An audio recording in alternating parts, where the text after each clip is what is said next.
I am a trans man, and I felt safer before my transition from physical violence when I was seen more of a butch woman as opposed to seen as a feminine man.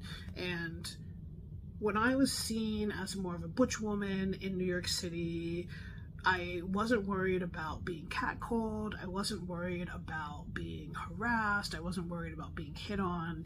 And I definitely wasn't concerned about women going out of their way to beat me up.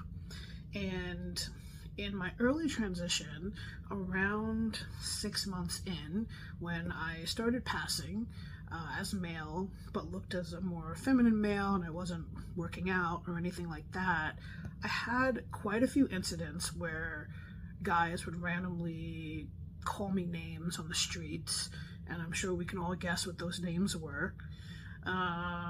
And people would, yell things out of their car at me.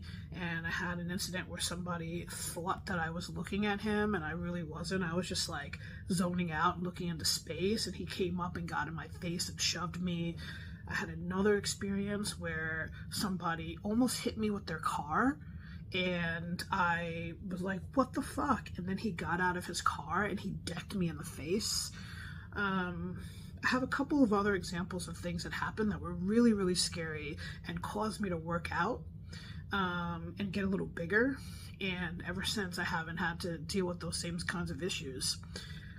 But I mention that because I always assumed that the world would feel safer in terms of, at least for physical violence, as a man than as a woman.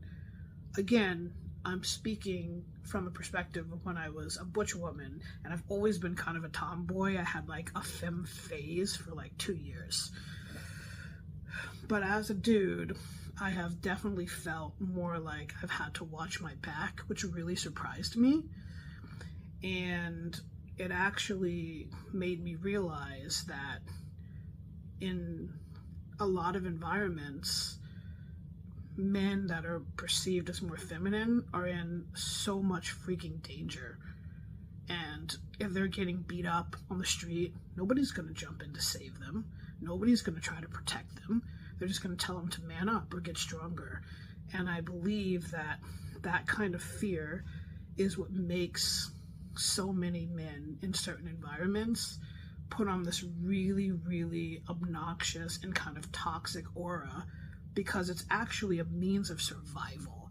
It's necessary for survival. You can't show any weakness or people will come for you. And it's really, really, really scary.